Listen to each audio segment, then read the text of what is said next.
সবাইকে শুভেচ্ছা। একটি তথ্য সোশ্যাল মিডিয়াতে ব্যাপকভাবে ভাইরাল হয়েছে, আর সেটি হলো মেট্রো রেলের 6 মাসের আয়ের একটি হিসাব নিয়ে বলা হচ্ছে যে মেট্রো রেল আগে 6 মাসে 18,27,00,000 টাকা ইনকাম করেছে, আয় করেছে, আর মাত্র 18 দিনে এই 20 কোটি টাকা আয় করেছে। অর্থাৎ আগের সরকার যখন মেট্রো রেল পরিচালনা করছিল, ডিএমটিসিএল আগের সরকারের আমলে তারা 6 মাসে আয় করেছিল 18 লাখ টাকা, আর এই সরকার অর্থাৎ নতুন সরকার এই সময়ে মেট্রো রেল মাত্র 18 দিনে আয় করেছে 20 কোটি টাকা। এই তথ্যটি ছড়িয়ে দেওয়া হচ্ছে। এখন এই তথ্যটির আবার অনেকে কারেকশন দিচ্ছেন, কিন্তু এই যে বিভ্রান্তি কেন তৈরি হলো, আসলেই কি এরকম পরিস্থিতি? তাহলে কি আগের যে মেট্রো রেল পরিচালনা হয়েছে সেখানে বড় ধরনের কোনো দুর্নীতি হয়েছে? এমন ইঙ্গিতপূর্ণ নানা প্রশ্ন এবং সোশ্যাল মিডিয়াতে কিন্তু এই বিষয়গুলো এখন ভাইরাল হচ্ছে, কিন্তু প্রকৃত ঘটনা কি সেই জায়গাটিতে কিন্তু বেশিরভাগ মানুষ চায়নি। এমনকি আমি দেখছি যে অনেক বড় বড় সাংবাদিকও কিন্তু এটি শেয়ার করছেন এবং অনায়াসে তারা এই বিভ্রান্তিটা ছড়িয়ে দিচ্ছেন। তো এইটার প্রকৃত ঘটনাটা আসলে কি ছিল? এই যে বলা হচ্ছে যে 6 মাসে 18,27,00,000 বা 28 লাখ টাকা ইনকাম হয়েছে, এই তথ্যটি কিন্তু সঠিক। এটি ছিল মেট্রো রেল চালু হওয়ার পর প্রথম 6 মাসের ইনকাম। জিনিসটা খেয়াল করেন, মেট্রো রেল যখন উত্তরা থেকে আগারগাঁও পর্যন্ত চলছিল, যখন অনেক পরে পরে একটি করে ট্রেন চলছিল, যখন শখে শখে মানুষ মেট্রো চালাচ্ছিল, সপ্তাহে এই দিন চলবে না এই দিন চলবে, এইভাবে যখন মেট্রো রেল চলছিল, তখন প্রথম 6 মাসের আয় ছিল 18,27,00,000 টাকা। এই তথ্যটা কিন্তু সঠিক।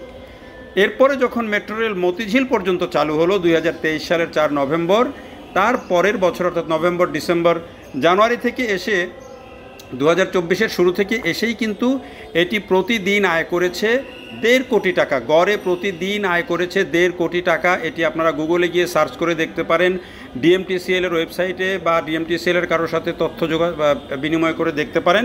প্রতিদিন গড়ে 1.5 কোটি টাকা আয় হয়েছে, অর্থাৎ মাসে আয় হওয়ার কথা 45 কোটি টাকা।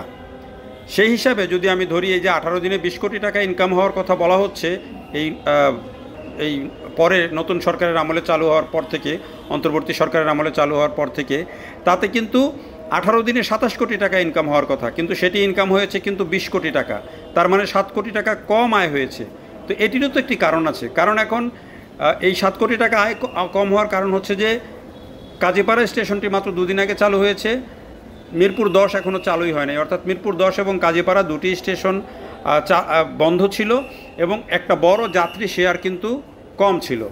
যেমন ছাত্র আন্দোলনের আগে, ছাত্র আন্দোলনের সময় বন্ধ হওয়ার আগ পর্যন্ত কিন্তু, তো আগের মাসগুলোতে কিন্তু এই যে বন্ধ হওয়ার আগে কিন্তু এটি প্রতিদিন 1.5 কোটি টাকা করেই ইনকাম করতে, এবং তখন কিন্তু যাত্রী প্রতিদিন যাত্রী হতো 2,90,000 থেকে 2,95,000 গড়ে, এবং অনেক সময় 3 লাখও পার হয়ে যেত।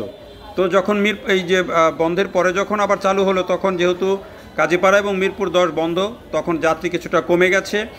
2,40,000 থেকে 50,000, 60,000 এইভাবে অ্যাভারেজ প্রতিদিন যাত্রী চলছে, এবং সেখানে 1 কোটি প্লাস টাকা ইনকাম হচ্ছে। এটি হচ্ছে বর্তমান তথ্য।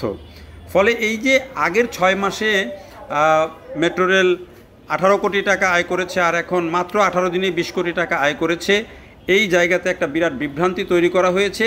এই যে 6 মাসের কথাটা বলা হচ্ছে, আসলে এটি হবে প্রথম 6 মাস। এই কথাটা না বলে রিপোর্টটাকে এভাবে বিভ্রান্ত করে কিছু গণমাধ্যমও বিভ্রান্তি সৃষ্টি করেছে, তারপরে কিছু সোশ্যাল মিডিয়ার লোকজন তো এটিকে শেয়ার করেছে। ফলে আপনারা এই বিষয়গুলোতে বিভ্রান্ত না হয়ে সঠিক তথ্যটা জানুন, একটু গুগল করুন, একটু অ্যানালাইসিস করার চেষ্টা করুন। গুজবগুলো আসলে পরিহার করাই উচিত। এটি সমাজের স্বার্থে এবং মানুষের স্বার্থে। দেখার জন্য সবাইকে অনেক ধন্যবাদ।